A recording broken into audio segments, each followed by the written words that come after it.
जब गुरु नानक ने तलवंडी के शिक्षक उन्हें जो कुछ सिखा सकते थे वह सब सीखकर अपनी शिक्षा समाप्त की, तो वह उस तरह से व्यवसाय नहीं करना चाहते थे जिस तरह उनके पिता ने उन्हें सिखाने की कोशिश की थी। वह केवल वाहेगुरु का ध्यान और चिंतन करना चाहता था। गुरु नानक भटकते हुए पवित्र लोगों को ढूंढते थे और उनसे जो कुछ भी सीख सकते थे सीखते थे। जब शहर से कोई नहीं गुजरता था तो वह अक्सर अकेले ही ध्यान करता था। गुरु नानक के माता पिता को लगा कि वह बहुत अजीब व्यवहार कर रहे हैं। कभी कभी गुरु नानक घर के अंदर ही रहते थे और बाहरी दुनिया के बारे में भूल जाते थे। वह खाना खाना भूल जाएगा। ऐसा लगता था कि वह लोगों से बात करना नहीं चाहता था। उसके माता पिता चिंतित थे और उन्होंने एक डॉक्टर को बुलाया यह देखने के लिए कि कहीं वह बीमार तो नहीं है।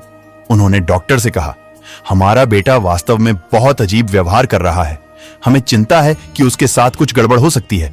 हम नहीं जानते कि यह क्या हो सकता है। डॉक्टर गुरु नानक का चेकअप करने पहुंचे। उन दिनों और अक्सर अब भी भारत में डॉक्टर आयुर्वेद का उपयोग करते थे। यह प्रणाली आधुनिक तरीकों पर आधारित नहीं थी। अधिकांश, यदि सभी नहीं, तो आयुर्वेदिक दवाएं एक वास्तविक डॉक्टर द्वारा निर्धारित नहीं की जा सकती। आयुर्वेदिक परंपराओं से प्राप्त प्रथाएं एक प्रकार की वैकल्पिक चिकित्सा हैं जो जादू टोना और जहरीले पदार्थों से जुड़ी हुई हैं।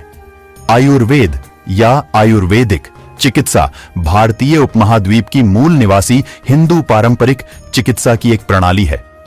आयुर्वेद वैदिक परंपरा में उपवेद या सहायक ध्यान का एक अनुशासन है। आयुर्वेद की उत्पत्ति अथर्ववेद में भी पाई जाती है, जिसमें 114 भजन और मंत्र शामिल हैं, जिन्हें बीमारी के जादुई इलाज हिंदू धर्म का हिस्सा के रूप में वर्णित किया गया है।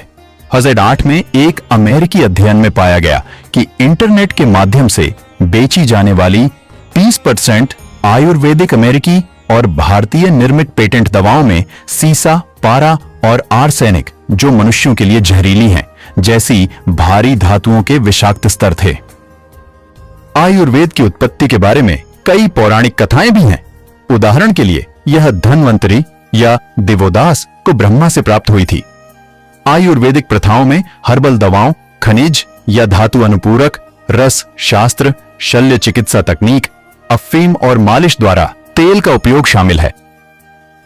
हालांकि प्रयोगशाला प्रयोगों से पता चलता है कि यह संभव है कि आयुर्वेद में कुछ पदार्थों को प्रभावी उपचार के रूप में विकसित किया जा सकता है, लेकिन इस बात का कोई सबूत नहीं है कि कोई भी अपने आप में प्रभावी है। आयुर्वेद में बीमारी का निदान करने के 8 तरीके हैं, जिन्हें नाड़ी, नाड़ी, मूत्र, मूत्र, माला, मल, जिह्वा, जीभ, शब्द, वाणी, स्पर्श, स्पर्श, दृक्, दृष्टि और आकृति, उपस्थिति कहा